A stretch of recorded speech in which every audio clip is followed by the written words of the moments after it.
My name is Captain Harlye Maya, and I'm a legal assistance attorney here at Marine Corps Base Hawaii, Kaneohe Bay. This video is meant to provide you information about the military-specific aspects of divorce. Please have a pen and paper handy because I'm going to tell you specific resources to look up. It is important to note that watching this video does not make me your attorney. That would not happen until you came into the office, had a conflict check, and we discussed your case. If you are a husband and wife reviewing these materials together and you still have questions, our office can only see one of you. So between the two of you, decide who will come to the legal assistance office here on base and who will go to Pearl Harbor or another legal assistance office. The number for the main line of Pearl Harbor's legal assistance office is 808-473-4717.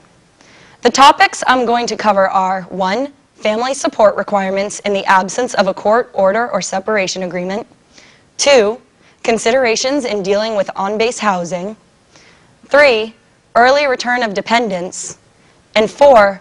Extra considerations. Number 1. Support requirements for Marines and their spouses can be found in League Admin Man, Chapter 15. It states that in the absence of a court order or separation agreement, that Marines still owe support to their families. The amount that Marines owe can be calculated by looking at the chart found within Chapter 15, Section 15, Tax 6.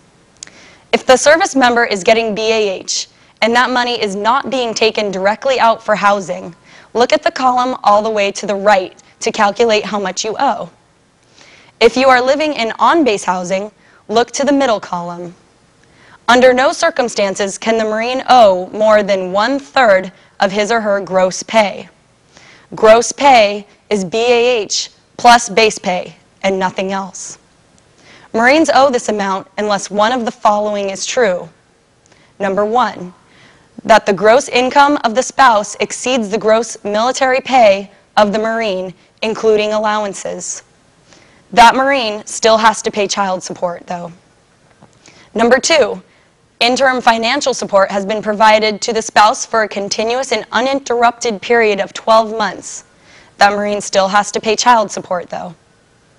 Number 3, if the Marine has been a victim of substantiated abuse by a spouse seeking support, remember that Marine still has to pay child support.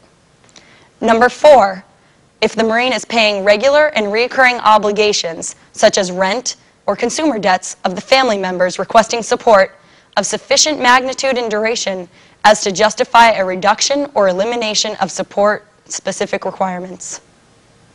For Navy personnel, MILPERS Man, Section 1754, TAC 030 is what you look to for support requirements. There is a chart on page 2. In this case, the support requirements are also a percentage of gross pay. In this case, gross pay is also BAH plus base pay and nothing else. Do not include BAH if all of your money is going towards base housing. Then it is just base pay. Exceptions to the support requirements in the Navy include a waiver for support of a spouse but not children on the basis of evidence of desertion without cause, physical abuse, or for infidelity on the part of the spouse. Check the regulation for procedures on how to request this waiver. For all services, it is important for a member to subtract indirect support, such as credit card bills, cell phone payments, car payments, etc., from the amount owed by the service member.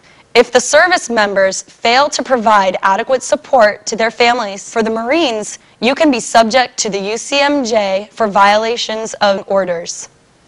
All service members can be subject to administrative action and having their BAH with dependents taken back for times of inadequate support. The reason that service members get BAH at the dependent rate is because it is expected that they are supporting their families. If the service members do not support their dependents, they don't get to keep their BAH at the dependent rate. Also at stake is security clearances and good reputation. Just some things to keep in mind. If you as the service member are confused about how much you owe, or if you as the spouse are not receiving support, please go to your local legal assistance office. Second topic that I will cover. Number 2, base housing considerations. Oftentimes, military families live on base, and this makes things a bit more complicated when it comes to getting a divorce. It is important to look up the base order for where you are stationed and where you are living. But on Marine Corps Base Hawaii, Kaneohe Bay, it is base order P11101.35B. It's section 5005 that discusses early termination of assignment to quarters due to reasons other than PCS. These include divorce and physical separation. It states that military members or their unit commanders will immediately notify the landlord of any changes that will affect eligibility. These changes in eligibility include if the service member moves out, like back to the barracks, or if the spouse moves out, or from the date the divorce decree is filed.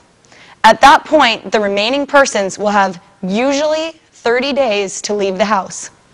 If the service member has custody of the kids for more than 6 months a year, and they can prove this either via separation agreement or court order, then the service member may stay in the house in most cases. There are exceptions to these rules, so if you have questions, go to your local housing office and tell them about your situation.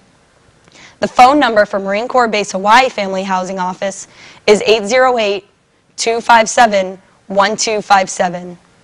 If you are currently a Forest City resident, you must inform Forest City of any impending changes in dependent status and your intent to vacate the home.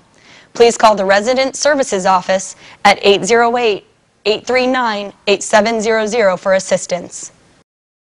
2 important things to remember are, 1, you may need special powers of attorney to work with the specific housing office, so ask them what they require. And 2, once the assignment to quarters is terminated, if the service member is restored to receiving full BAH with dependents, then the support requirements will change. So check the policy about support that applies to your service. Section 3 on early return of dependents. In Hawaii, military members can utilize the early return of dependents process, also known as ERD process, as a way for the government-sponsored dependents to have the government pay to send them home early as a result or in anticipation of separation or divorce. This includes airfare, household goods, and in some cases even shipment of your POV. The process begins when the service member goes into his or her S1 shop and informs them that he would like to initiate the early return of dependent process, usually with an administrative action form. A successful ERD can also depend on the 2 parties agreeing on how they are going to split up the property and how the custody of the children will be arranged. That is why open, honest communication is vital to the success of the ERD process. Spouses of service members can also initiate the ERD process by contacting the Legal Assistance Office. Section 4, Other Considerations. I will now cover some extra considerations that it's important to understand while going through this process. 1, remember that you are not officially divorced until the judge has signed the divorce decree and it has been filed with the state. Until then, the service member is not permitted to begin relationships. Otherwise, the service member will be committing adultery, a crime punishable by the UCMJ. That means even if the service member's spouse has left, and even if the spouse is seeing other people, the service member cannot see other people. That also means that the service member owes support to their spouses and children until that divorce decree is filed with the state. From there, the support requirements depend on the divorce decree. Number 2, remember to go to IPAC and change your SGLI or your Personnel Services Department. Otherwise, it will go to whomever is named in your SGLI. Number 3, also let IPAC or the PSD department know about changes in your dependency, as it will determine the amount of BAH you're entitled to. If you are ordered to pay child support, let IPAC know and give IPAC personnel your court orders so that they may apply the appropriate BAH amount.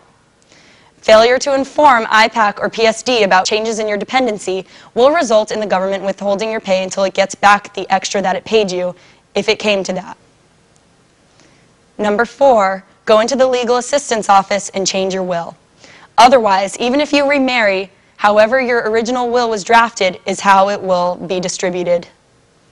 Number 5, Under the Service Member Civil Relief Act, no judicial or administrative actions can be taken if it appears that the service member's ability to defend his or her interests will be hampered due to military training or deployments. Therefore, if the service member is deployed or set to deploy within the next few months, the service member could request a stay in custody or divorce proceedings until he or she can better defend his or her interests. If you still have any questions, please go to your legal assistance office. This includes for topics such as support, non-support, custody, separation agreements, and retirement considerations. This is also if you are having trouble enforcing any of the topics covered in this video or the standard Hawaii divorce video. Thank you.